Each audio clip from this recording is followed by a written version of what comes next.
ಈ ನಡುವೆ ಹೆಂಗಾಗಿದೆ ಅಂದರೆ ನಾವು ಹೊರಗಡೆ ಹೋಗಿ ಜಂಕ್ ಫುಡ್ಸ್ನ ತಿಂದಿಲ್ಲ ಅಂದ್ರೂ ನಮಗೆ ವೀಡಿಯೋದಲ್ಲಿ ಸ್ಕ್ರೋಲ್ ಮಾಡ್ತಾನೆ ಬಂದುಬಿಡುತ್ತೆ. ಸೊ ನಾನು ಫಸ್ಟೇ ಹೇಳ್ತಾ ಇದ್ದೀನಿ, ಇದು ಫುಲ್ ಹೆಲ್ದಿಯಾಗಿ ನಾನು ಮಾಡಿರೋ ವರ್ಷನ್. ಇದು ಪಿಜ್ಜಾನ ಹೋಮ್ ಮೇಡ್ ಪಿಜ್ಜಾ. ಜಸ್ಟ್ ಏನೂ ಇಲ್ಲ, ಫಸ್ಟ್ ಒಂದು ಬೌಲಿಗೆ ಹಾಟ್ ವಾಟರಲ್ಲಿ ಒಂದು ಸ್ವಲ್ಪ ಈಸ್ಟ್ನ ಹಾಕಿ ಇಟ್ಬೇಡಿ 10 ಮಿನಿಟ್ಸ್. ಅದಾದಮೇಲೆ ನಾವು ಯೂಸ್ ಮಾಡ್ತೀವಲ್ಲ ಚಪಾತಿ ಮಾಡೋಕ್ಕೆ ಗೋಧಿ ಹಿಟ್ಟನ್ನ, ಅದನ್ನ ಹಾಕಿ 1 ಅವರ್ ಜಸ್ಟ್ ಫರ್ಮೆಂಟ್ ಹಾಕಬೇಡಿ.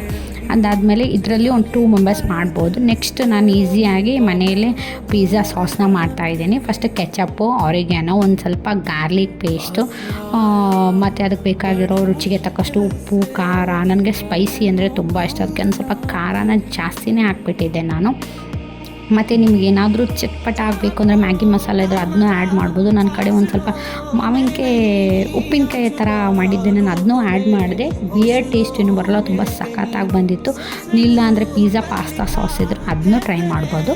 2 ವೆರೈಟಿನ ತೋರಿಸ್ತಾ ಇದ್ದೀನಿ. ಒಂದು ಏರ್ ಫ್ರೈಯರಲ್ಲಿ ಮಾಡೋದು, ಇನ್ನೊಂದು ತವಾ ಮೇಲೆ ಮಾಡೋದು. ಏರ್ ಫ್ರೈಯರಲ್ಲಿ ಏನೂ ಇಲ್ಲ, ಫಸ್ಟ್ ಸಿಲಿಕಾನ್ ಬೇಸ್ ಬರುತ್ತಲ್ಲ ಅದರಲ್ಲಿ ನೀವು ಚೆನ್ನಾಗಿ ತಟ್ಟಿ ಅದಕ್ಕೆ ಫೋಕಿಂದ ಹೋಲ್ ಮಾಡಿ ಏರ್ ಫ್ರೈಯರಲ್ಲಿ ಪ್ರೀ ಹೀಟೆಡ್ ಏರ್ ಫ್ರೈಯಲ್ಲಿ ಇಟ್ಬಿಡಬೇಕು. ಫಸ್ಟ್ ಒಂದು ಕಡೆ ಚೆನ್ನಾಗಿ ರೋಸ್ಟ್ ಆದಮೇಲೆ ಇನ್ನೊಂದು ಕಡೆ ತಿರ್ಸ್ಬಿಟ್ಟು ರೋಸ್ಟ್ ಮಾಡಿ, ನೆಕ್ಸ್ಟ್ ಅದನ್ನ ತೆಗೆದು ಅದಕ್ಕೆ ಬೇಸಿಗೆ ಫಸ್ಟ್ ಸಾಸ್ನ ಅಪ್ಲೈ ಮಾಡಿ, ಚೆನ್ನಾಗಿ ಎಷ್ಟು ಬೇಕೋ ಅಷ್ಟು ಸಾಸ್ನ ಅಪ್ಲೈ ಮಾಡಿ. ನಿಮ್ಗೆ ಯಾವ್ಯಾವ ಟಾಪಿಕ್ಸ್ ಬೇಕೋ ಅದನ್ನ ಅದರ ಮೇಲೆ ಆ್ಯಡ್ ಮಾಡಿಬಿಡಿ. ನಾನು ಓನ್ಲಿ ಆನಿಯನ್ ಮತ್ತು ಕ್ಯಾಪ್ಸಿಕಮ್ ಮತ್ತು ಎಷ್ಟು ಬೇಕೋ ಅಷ್ಟು ಚೀಸ್ನ ಆ್ಯಡ್ ಮಾಡಿಬಿಟ್ಟಿದ್ದೆ.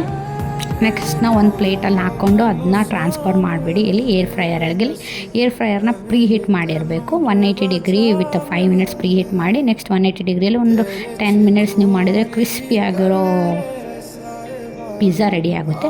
ನೆಕ್ಸ್ಟ್ ಒಂದು ತವಾ ಮೇಲೆ ಮಾಡೋದು ತುಂಬ ಈಸಿ. ನೀವು ತವಾ ಮೇಲೆ ಡೈರೆಕ್ಟಾಗಿ ತಟ್ಟಬಿಡಿ, ಅದನ್ನ ಡೈರೆಕ್ಟಾಗಿ ಗ್ಯಾಸ್ ಮೇಲಿಟ್ಟು ಫೋಕಿಂದ ಅದಕ್ಕೆ ಹೋಲ್ ಮಾಡಿ. ಇಲ್ಲಾಂದರೆ ಅದು ಚಪಾತಿ ಥರ ಉಬ್ಬು ಬರುತ್ತೆ ಅಲ್ವಾ, ಒಂದು ಸ್ವಲ್ಪ ಕ್ಲೋಸ್ ಮಾಡಿ ಚೆನ್ನಾಗಿ ಅದಕ್ಕೆ ಇದು ಆಗಕ್ಕೆ ಫ್ರೈ ಆಗೋಕ್ಕೆ. ನೆಕ್ಸ್ಟ್ ಅದನ್ನ ಟರ್ನ್ ಮಾಡಿ ಮತ್ತು ಇನ್ನೊಂದು 5 ಮಿನಿಟ್ಸ್ ಅದನ್ನ ಚೆನ್ನಾಗಿ ರೋಸ್ಟ್ ಆಗಕ್ಕೆ ಬಿಟ್ಮೇಲೆ ನೀವು ರೆಡಿ ಮಾಡ್ಕೊಂಡಿರೋ ಸಾಸ್ನ ಅದಕ್ಕೆ ಅಪ್ಲೈ ಮಾಡಿ.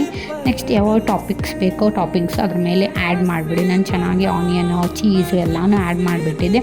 ಮೇಲಿಂದ ಚೀಸ್ನ ಗ್ರೇಟ್ ಮಾಡಿ ಏನಾದರೂ ಒಂದು ತೊಗೊಂಡು ಅದ್ರ ಮೇಲೆ ಮುಚ್ಚಿಬಿಡಿ. ಅದನ್ನು ಲಿಡ್ನ ಕ್ಲೋಸ್ ಮಾಡಬೇಕು, ಆವಾಗ ತಾನೇ ಚೀಸ್ ಚೆನ್ನಾಗಿ ಮೆಲ್ಟ್ ಆಗೋದು. ಇದು ಮಾತ್ರ ತುಂಬ ಟೇಸ್ಟಿ ಚೆನ್ನಾಗಿ ಬಂದಿತ್ತು.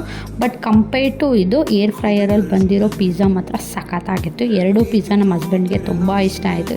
ಅದನ್ನ ಬಿಸಿಯಾಗಿ ಅವ್ರಿಗೆ ಸರ್ವ್ ಮಾಡಿದ್ದೆ. ನಮ್ಗೆ ವೇಟ್ ಮಾಡೋಕ್ಕೆ ಆಗಿರಲಿಲ್ಲ.